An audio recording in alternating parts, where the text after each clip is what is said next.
Hello everyone, hope you're doing well.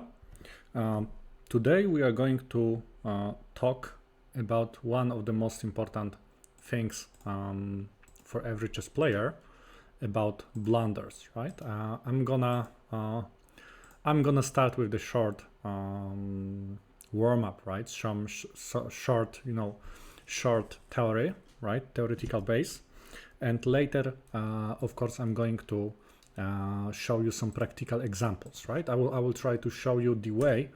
I will try to show you some tools that will help you to avoid blunders, right? Because this is one of the most common problems for every chess player, right? It happens quite often that you play a good game and suddenly one bad mistake and the game is completely over, right? So okay, so let's start.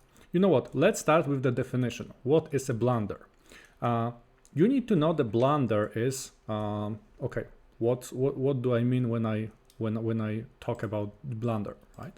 Blunder is, of course, when you have got an opportunity to when you play something and your opponent, let's say, takes a free piece. Let's imagine, right? Or gives you a checkmate and you did not see that. This is a blunder, of course. But you also need to know that the blunder is when you have got an opportunity to do something and you miss it, right? And you miss it. This is also like you can also call it a blunder, right? Let me put some example on the board. Yeah, let me put an example.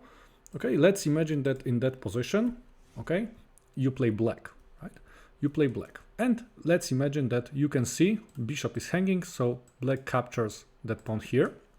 And you can see that, okay, you're happy because you win a piece, but unfortunately white plays queen g8, surprise, it was just a blunder, right? So it was like a blunder in the defense, right? Because you missed one thing. But also, if you look deeper into this position, you can see that there was also an opportunity for black. Black could go rook f5, right? Okay. King goes somewhere. King has to go here, and black has got an opportunity to check and checkmate, right? So checkmate in move or two. It's if you miss such opportunity, you can, and if you don't play it, you can also call it a blunder. The same thing happens when it comes to a simple tactics. So when you, for example, okay, I will not change that position completely, but if you imagine there is a position like this, okay, let's imagine that this is the position and you play black, and for example you play black, and instead of and you take this pawn at b3, you can also say that this is a blunder because you missed a simple tactics, right? Simple tactics is when do I say simple tactics, I usually mean five basic tactics in chess, which are fork, discovered attack, pin, skewer, and removing of the defender, because this is like a pretty easy to those are like simple tactics. Okay, and here, for example, you can say that you made a blunder.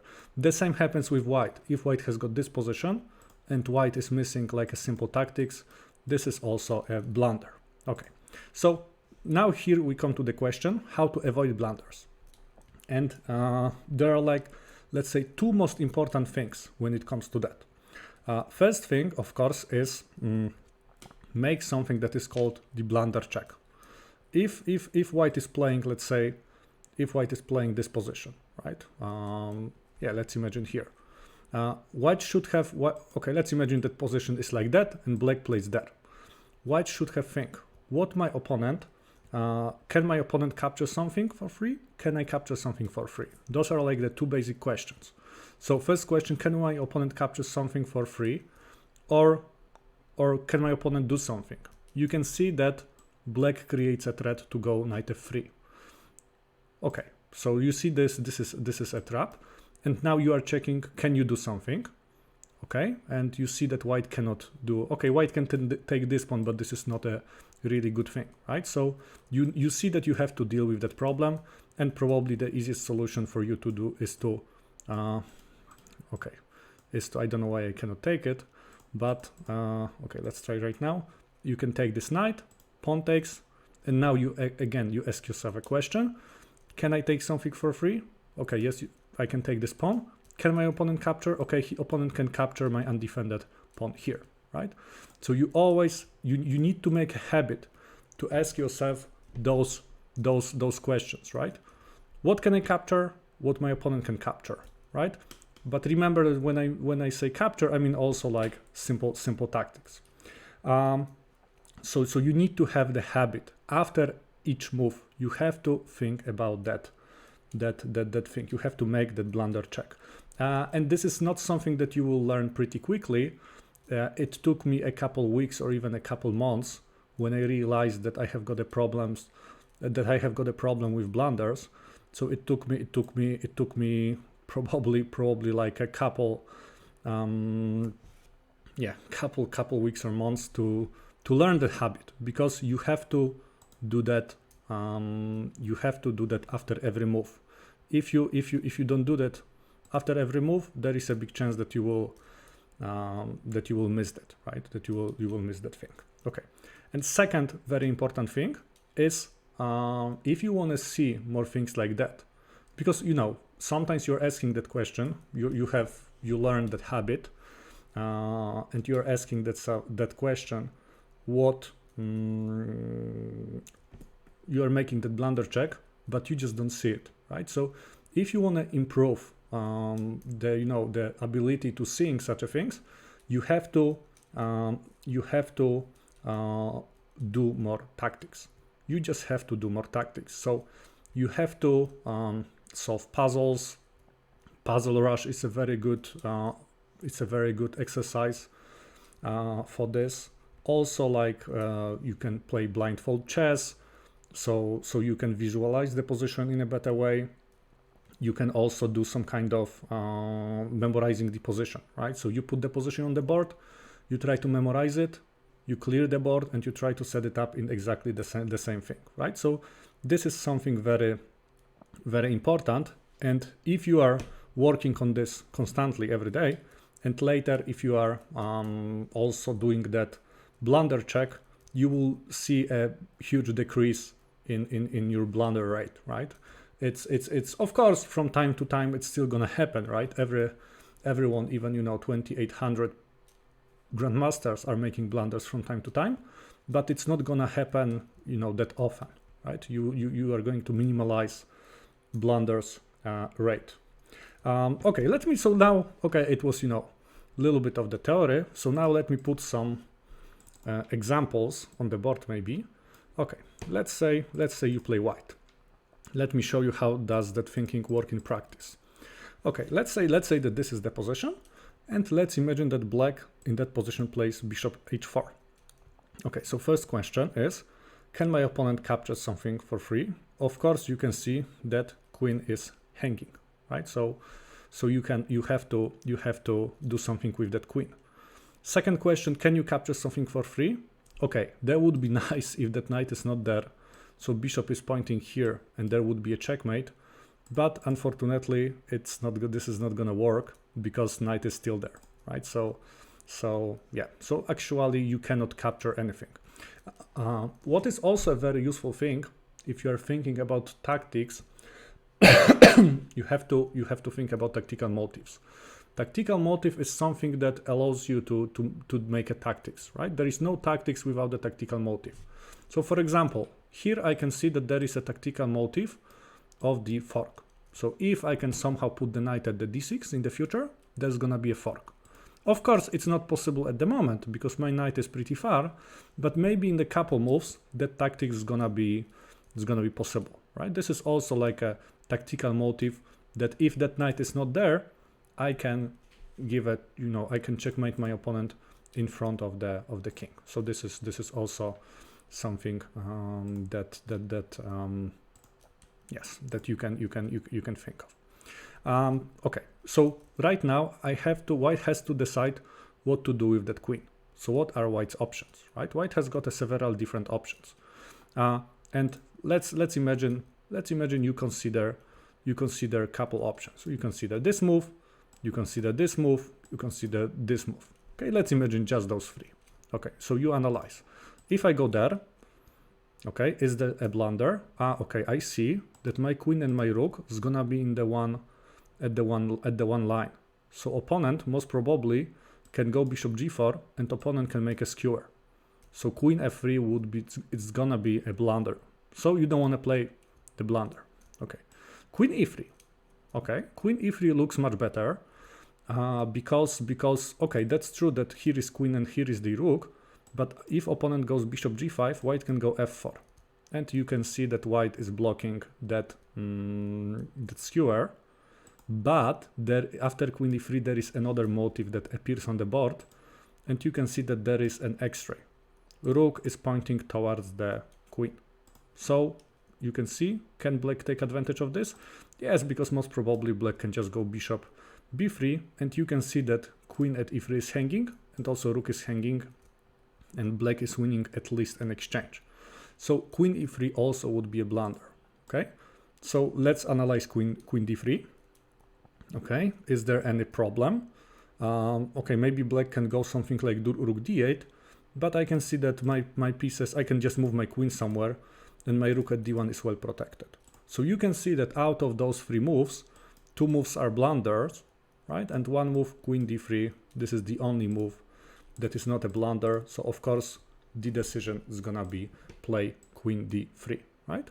And this is kind of the, of course, when you play the game, you know, you don't have unlimited time, right? So you have to also work on this to make it pretty quickly, right? So you should actually see that pretty quickly, right? And let's imagine black goes here. You also have to think, okay, opponent can capture my queen, so I have to move my queen. Can I capture something? No, I don't see an opportunity. Okay, I will go there, right? And this is like the way you should think about blunders. Okay. Okay, in this case, now I will show you one pretty tactical game. I'll show you Capablanca's game. How did he play against Marshall? And we are going to analyze this game, but we are going to focus on especially on blunders and avoiding blunders. Okay, so let me put the game on. This is like a pretty old game, but okay. So let's take a look. It was e4, e5. Of course, about blunder check and the opening. You know, if you know the opening theory, you don't need to think about blunders, right? Because you just know lines, right? So I mean, usually if you know that knight f3, you don't need to analyze before knight f3. If you know that knight f3 is a pretty decent move, you don't need to analyze it, right? Because everyone knows that we call it Ruy Lopez, right? Or Spanish. Okay, this is, as you can see, the main line of the Ruy Lopez. Casting, bishop goes to e7, rook goes to e1, b5. Okay, this is still the main line. Bishop b3 casting, and now white plays c3, which is of course white prepares the d4 move at the moment.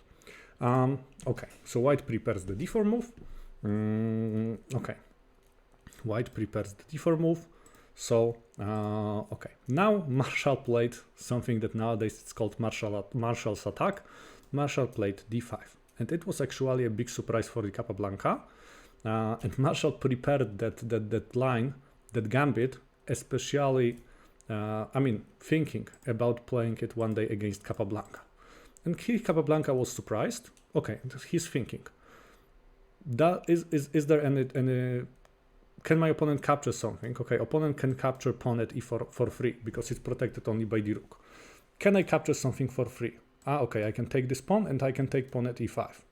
And this is what happened in the game, right? So captures, knight takes e5, okay? Thinking about blunders, Capablanca won a pawn. Rook takes e5, okay? Actually, Marshall planned this. And now you need to know that nowadays, more popular move is c6. This is like a modern approach to the Marshall's attack, but Marshall played knight f6. Okay, And now Capablanca's thinking. Can my opponent capture something? Does my opponent threat anything? Okay, nothing at the moment. Can I do something? Also nothing. Okay, so he decided to play rook e1.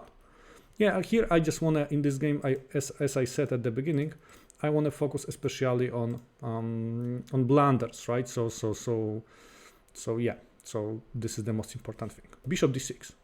What's my opponent's purpose? Okay, opponent is pointing towards this pawn, but is there any tactics?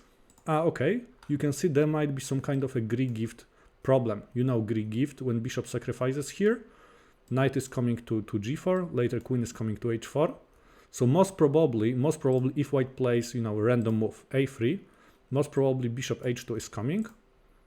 This is coming, and queen h4, and it's not gonna be easy to stop the checkmate at the moment. So this is the threat. So we can say that a3, that would be a blunder, because there is a tactics bishop takes h2. Okay, so white cannot capture anything, so white has to react. White has to do something. White plays h3, right? White plays h3 because that stops the blunder. That stops the tactics. Okay, knight goes to g4 anyway. And now Capablanca, of course, is thinking, can my opponent capture something? No. Opponent doesn't threat anything. Can I take something? Okay, I can take that knight. Here comes the question. Would it be good idea for me to capture that knight? I have to analyze this. Okay, so if pawn takes the knight, queen comes to h4 most probably, and there is a very dangerous attack. So most probably taking the knight is not a good idea, right? So yeah, so white doesn't want to play it. Okay, queen f3. Okay, now queen goes to h4, and again the same. Does my opponent threat to do something? Not really. Okay, can I do something? Okay, I can still take the knight, and I can still take this rook. Okay, let's analyze this. If I take it, there is gonna be pretty annoying move queen h2, and king is in trouble. So this is not good, right? And if I take at a8, most probably there is what? There is most probably queen takes f2, and you see that pawn. So queen a8 would be a blunder. So of course Capablanca didn't play it. Capablanca played d4 because he realized that he has to develop pieces, right? He has to develop pieces because it's not gonna be so easy to win if those three pieces are still, are still sleeping. Okay, knight takes f2. What's the purpose? What's the purpose of this move? Okay, okay, opponent captures the pawn, and if I take at f2, there's gonna be bishop g3, and there's gonna be a skewer, and my opponent is going to win material. So queen takes f2 is gonna be a blunder, so cannot do that. Does my opponent threat anything?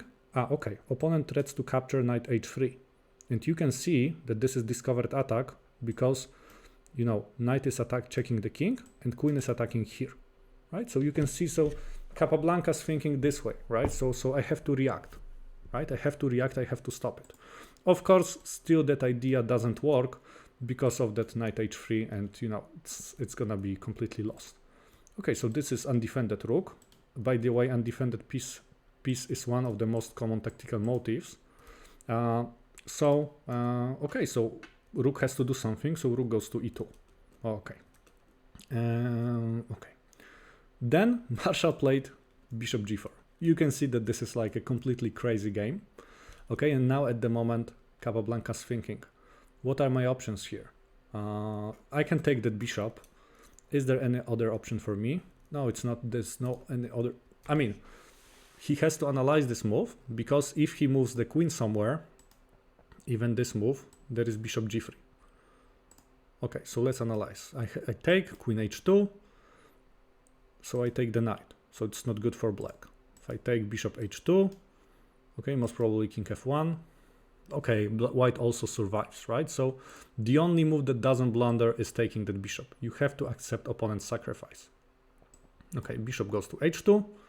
Okay, king has got only one legal move to king f1, so there is no need to lose a time on thinking about this. Okay, now bishop goes to g3. Okay, what does my opponent threat?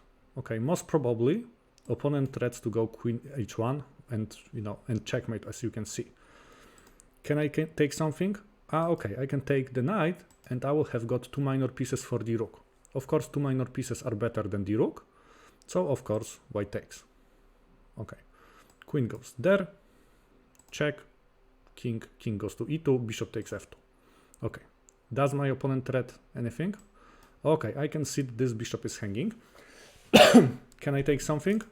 Okay, I can take maybe something at f2. Okay, and now I have to analyze, right? I have to analyze. If I take at f2, probably queen takes c1, and my pawn at b2 is in trouble, so I don't want to do that. So what else? Okay, I can see that there is also another opponent threat to go there. So how can I save that bishop, and how can I stop this move? Maybe that bishop has to wait. Okay, I can just play bishop d2, and you can see that this is what, of course, Capablanca did play, and you can see that this move stops that that problem at e1. Okay, now bishop retreats, bishop goes to h4. Okay, now thinking, does my opponent threat something? No, black doesn't threat anything. Can I take something? Okay, I can take at f7, because if rook takes, that rook is hanging, but I don't want to do that, because you see, after this move, after king h8, there's gonna be a pretty dangerous tactical motive, so I don't want to do that. You know, especially that white is up on the material, so white wants to exchange. Check.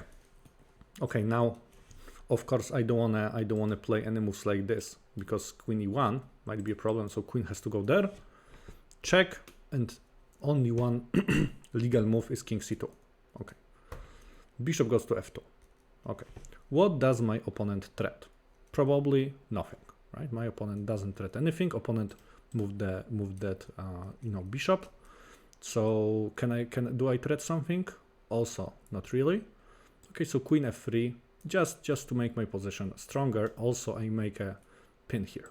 Okay, queen goes somewhere, and now maybe it's a good time for white. Yeah, Capablanca was also thinking, does my opponent threat anything?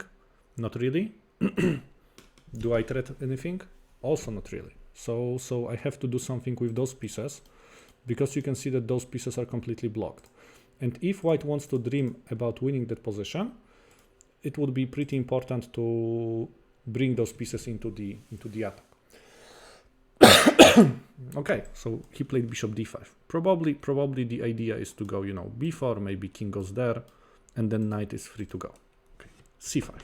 Okay, of course you can see that what does my opponent threat? Opponent threats to capture that pawn. Can I do something? Okay, I have to react. I cannot take anything, so I have to capture that pawn. Okay, bishop takes. Okay, does my opponent threat anything? I know that this is like, you know, a boring question, but you always have to think about it. About those two most important questions. Does my opponent threat anything? Do I threat anything? Okay, is there opponent doesn't threat anything. I also cannot capture anything. Okay, so white plays b4. It follows the plan, and white plays a4 because white wants to open the rook. Okay, black plays a5. What does my opponent threat? Okay, you can see that opponent threats to capture this pawn. Can I take something? I can take this pawn, or I can take this pawn, right? So Capablanca was kind of forced to analyze those two moves, and now you can see that okay, actually after this move there is pretty annoying b4 move, so he decided to capture this pawn for free, and after this move he decided to bring the rook. You know, I know that it's not about our topic, right? Because our topic today is blunders. But remember that if you bring your pieces into the game, it's almost always a good idea, right? Of course, unless it's a blunder. Okay, pawn takes. Of course, you can see opponent threats to take the bishop, but I can also take this pawn, so no need to hesitate. Just go there. Bishop b4. Does my opponent threat anything? Not really, right? I don't see anything. Do I threat anything? Can I take something? Also not really, so yeah, pawn is just moving into the promotion. Takes, of course I have to take it back. And now black plays h6. Okay. Does my opponent threat anything? No, I'm not so scared about the h6 move. Okay, so Capablanca just pushed that pawn b7. You can see that pawn is pretty close to the promotion. Rook e3. Okay. Does my opponent threat anything? Okay, I can see queen is hanging. Can I do anything? And okay, I can sacrifice my bishop, and if rook takes, I promote, right? So And thinking about this way, Capablanca played bishop takes f7, and in this position, Marshall just resigned, because you can see that if rook takes there is b8 promotion, and I think it's a forced checkmate, because after this move, takes, I mean here, and queen goes to h5, and this is of course a checkmate. Yeah, of course, after bishop takes f7, Marshall did resign, right? So that was just an example. That was like a very tactical game played by Capablanca and Marshall, and I wanted to show you the way how should you think, right? How should you think if you want to avoid blunders? And you can see that Capablanca avoided every single blunder in that. Even if he was surprised in the opening, he was able to avoid any blunders and he was under attack all the game. He was able to avoid every blunder in this game. Okay, so now maybe I'll play one 10 minutes game, and I'll show you. I will explain, of course, my way of thinking, but the most important thing I will focus on is gonna be blunders and how do I use the blunder check in my games. Okay, so I send a challenge. Yeah, I don't want to play blitz because in blitz I don't have much time, but hopefully I can find someone who wants to play for 10 minutes. Okay, and I've got opponent from India.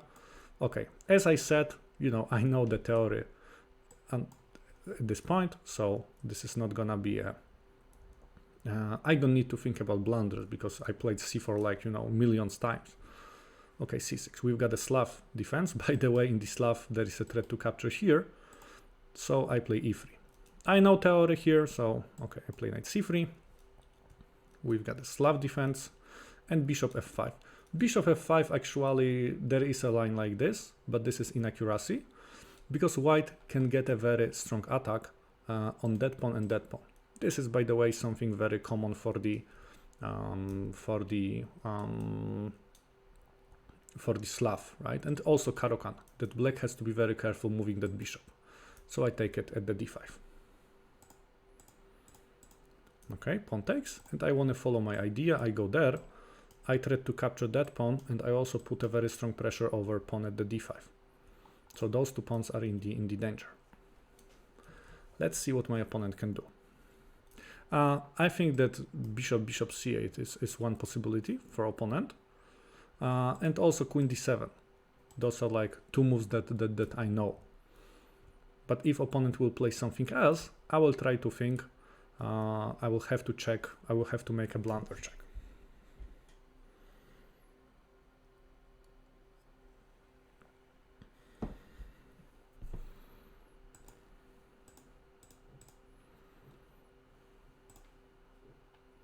Okay, you can see that opponent is thinking at the moment.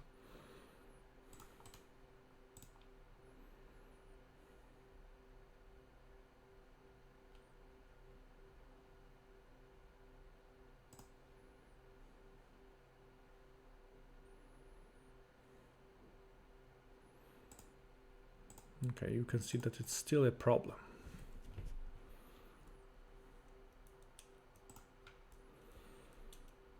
Okay, queen d7. As I said, I know the theory here. Actually, my plan, so you see, I don't need to think. This is not a blunder, right? But my theory here at this point is to move my knight here, and later bring my bishop to b5 and put pressure over that knight at c6. So I go knight f3.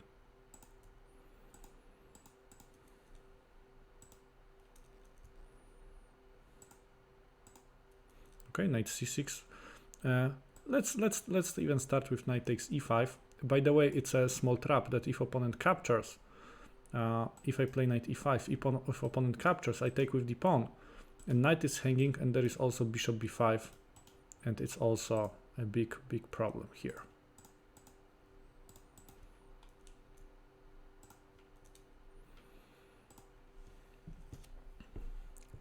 Usually black goes something like queen c7. At least according to the theory that I know, this is the move.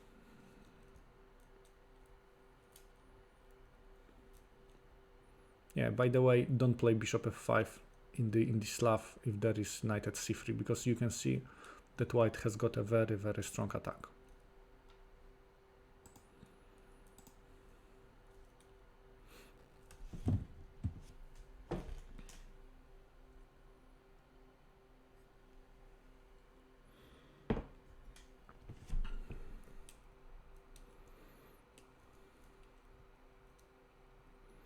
Okay, so you know what, let's analyze what's gonna happen after that queen c7 move. Because of course I can play bishop b5, this is one option, but I also, does my opponent threat anything? Okay, opponent threats to take this knight, because he has got two attackers on that knight, okay, and can I capture something? Ah, okay, I can, okay, now e5, this is not a real threat. But what are my, of course bishop b5 is still an option, my opponent doesn't threat anything, and can I capture something? Because this is first move without the theory, right? So I have to think about it. Okay, I have got a possibility to take pawn at the d5, right? Because I have got two pieces, opponent has got only the knight. Okay, and let's analyze, let's calculate this. I also have to calculate this because maybe my opponent prepared some kind of trap or something like this. So if I take it, knight takes, queen takes d5, and then what? I tried to take at f7. Opponent most probably goes e6, and what will I play? And then I have to move my queen back most probably. I don't know, queen b3, knight takes e5.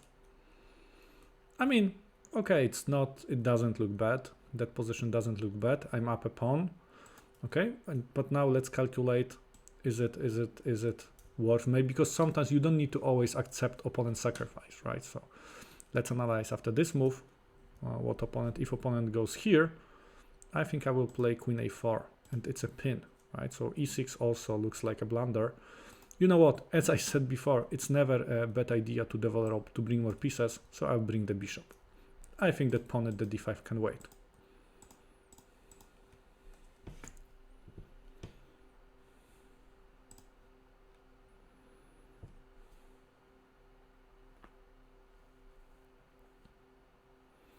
Also, you can see that there is a pin, right? And you know the pin is one of the simple tactics.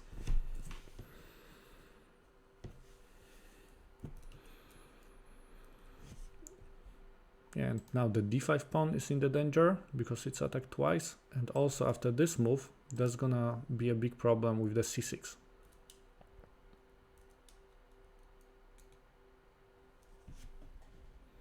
Okay, a6.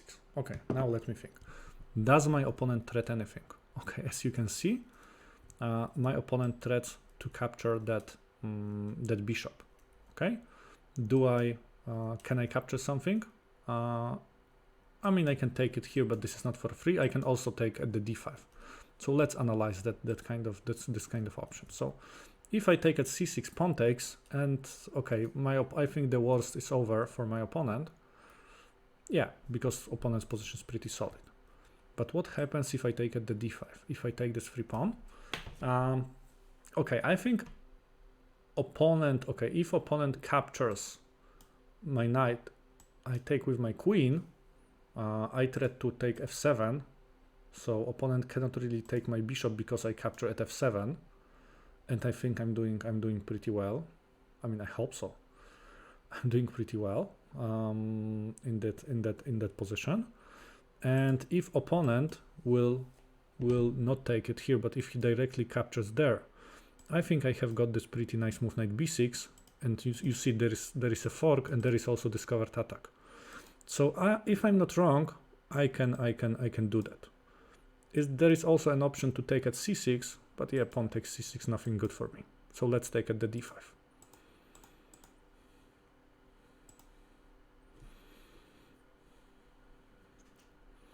Okay, I hope I do not miss anything. Maybe the only line that I have got some concern is, and maybe I should have calculated slightly better, is takes and queen takes f7.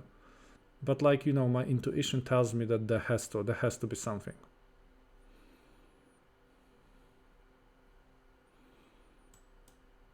King goes to d8. And is there anything I can do to my opponent?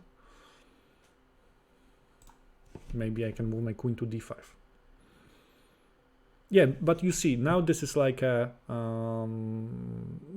my decision to go for these complications, right? It's not like that I blundered that bishop, right? Because blunder is if you don't see anything, right? And if you don't see that your opponent can capture, right? Here I was aware that my bishop is in the danger and I decided to sacrifice it, right? So this is the difference between sacrifice and between the blunder.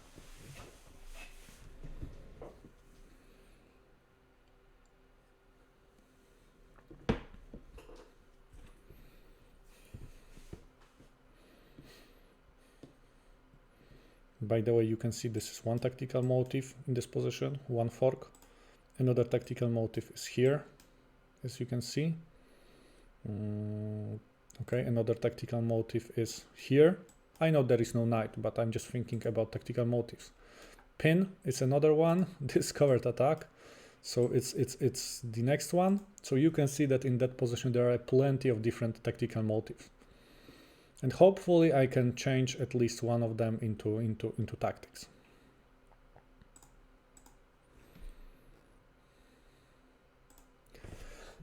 Knight takes d5, okay?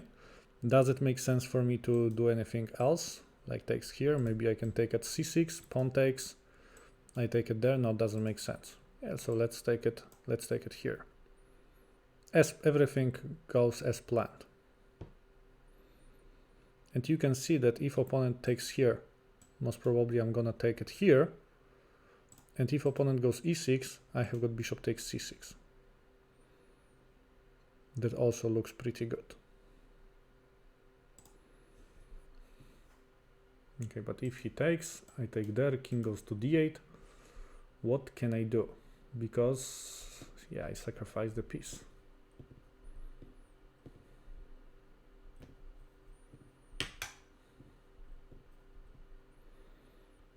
Yeah, but I can check back. King has to do something. King has to go somewhere. Maybe the knight takes f7.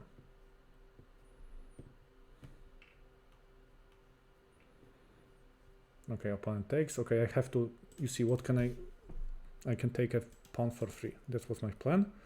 Does my opponent threat anything? No, it's even with a check. So I make this move. Okay, king d8. Okay. Does my opponent threat anything? No, he just threats an exchange. Can I capture something? I wish I can take it here, but unfortunately that queen is there.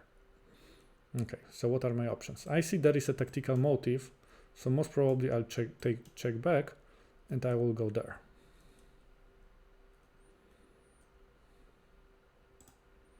Okay, he has got also this move. Okay. And now the question is, would it be a good idea or not? If I go there, okay, I think, you see, I wanted to go there, but I realized that that might be actually a blunder because my opponent, if I play something like knight f7, my opponent can actually play bishop e6. And you can see that this is a fork and I'm gonna lose my knight. Or opponent is gonna exchange. So you see, I planned to go knight f7, but I was making a blunder check and I realized, okay, something is wrong. So you know what, I will just bring another piece into the action.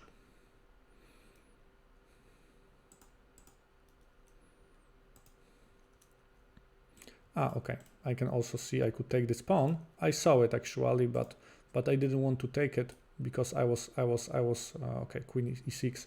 That pawn is not going anywhere. I wanted to take it right now. Should I do that or not? Yes, okay, it's a free pawn. Why not to capture that? Can my opponent do something? Okay, he can take here. Okay, let's take it. Knight takes there. Okay, now of course I can take it with the queen, but I don't want to exchange. Even, I'm not sure, are you aware of this, but it's equal on the material at the moment. It's equal on the material because I have got 3 pawns for the piece, but still I don't want to exchange. I want to, because opponent has got a very weak king, so I want to keep pieces on the board. Okay, here, okay, does my opponent threat anything? Okay, there is a threat to capture that pawn. Do I threat anything? No, I don't threat anything. Okay, so the question is, do I solve the problem of this pawn? Or am I trying to, for example, castle, and am I trying to am I trying to checkmate my opponent somehow? Yeah, let's maybe secure my king.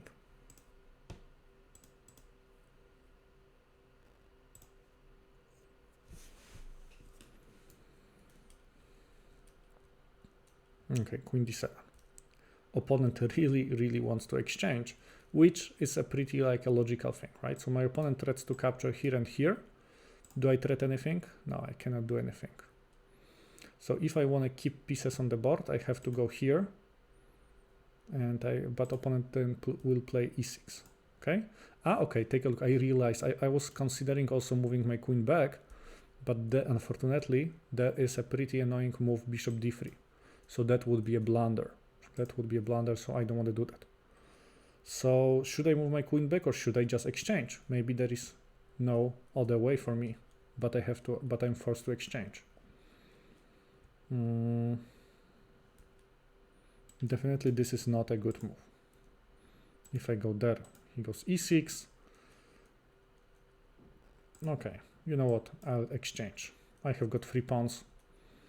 I think it's not that bad. What happens now?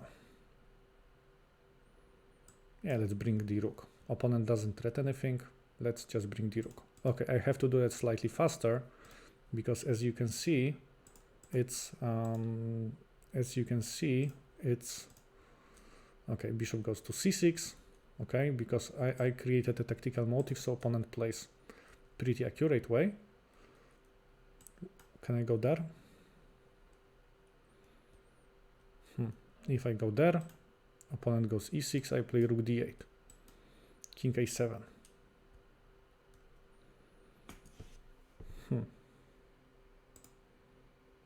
Okay, I'll go there. I want to check and I want to go bishop d4. If I check, king goes to a7, I check bishop d4, b6.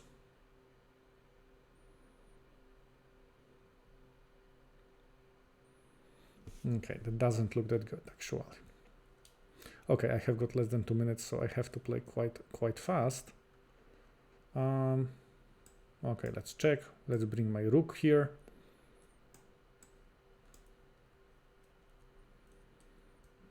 Okay, I bet bishop c5.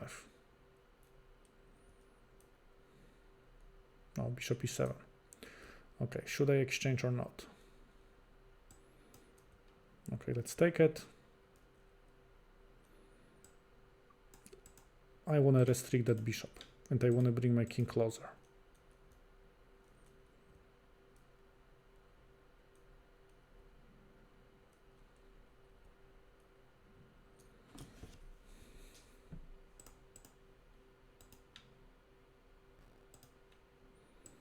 Okay, let's take it. Let's bring my king. And now you see, okay, is there any, can I take something? No, I cannot. Yeah, I have to start pushing my pawns somehow. So maybe I will use it this way. Because I have got a lot of pawns. I have to use my pawn majority.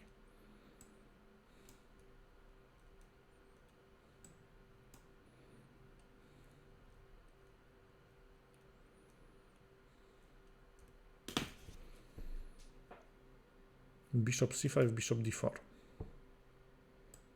Okay, let's start pushing that.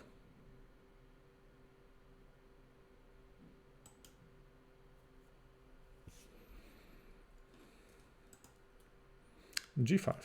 Okay, I of course play f5. I want to create some pass pawns. Take a look. I didn't make a blunder check, and I missed pawn at g2. Okay, yes, you see that. I didn't have enough time, and I made this mistake. Okay, the question is, if I go there, or should I start with this move maybe?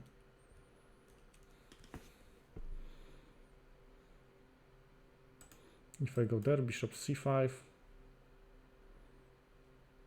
Okay, let's start here because I have got the dark square bishop.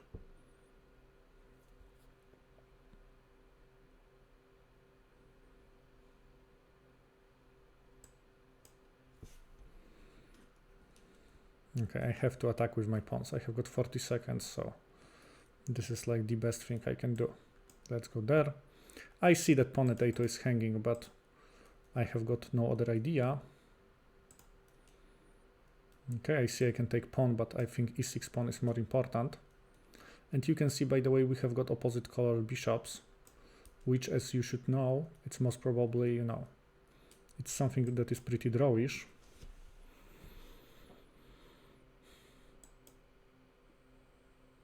And the question is, can I do anything or not? Yeah, probably that position is okay. I will try to go for h pawn somehow.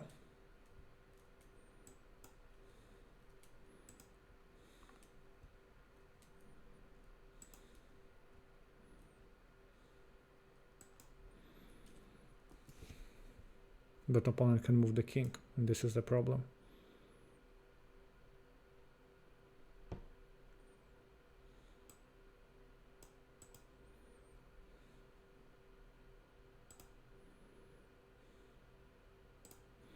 Okay, I can try to make a Zugzwang, but it's not gonna be so easy.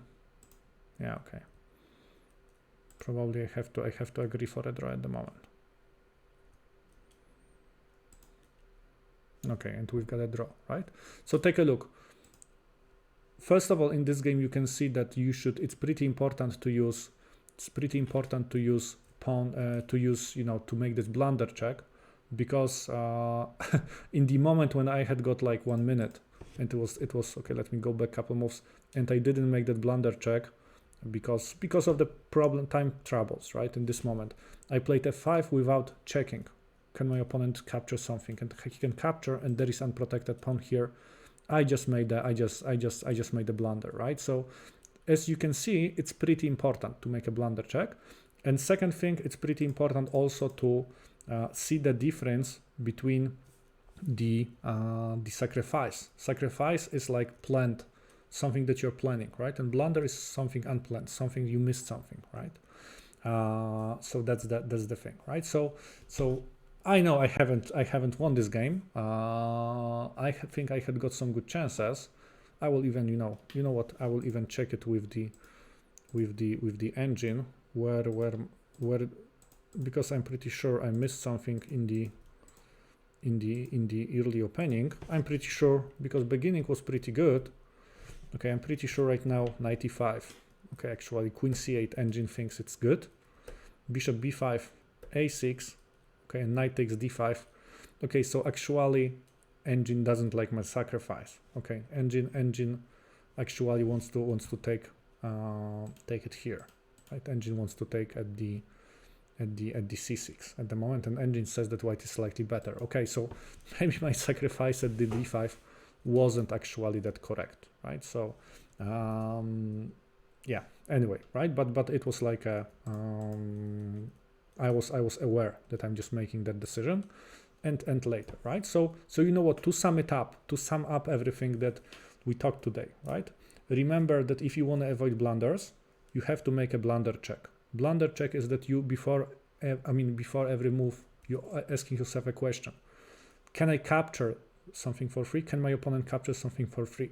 Those are like the two basic questions you should ask yourself, and to see more possibilities, you have to do more tactics, more puzzles, more puzzle rushes, memorizing the position so you can visualize better the chessboard.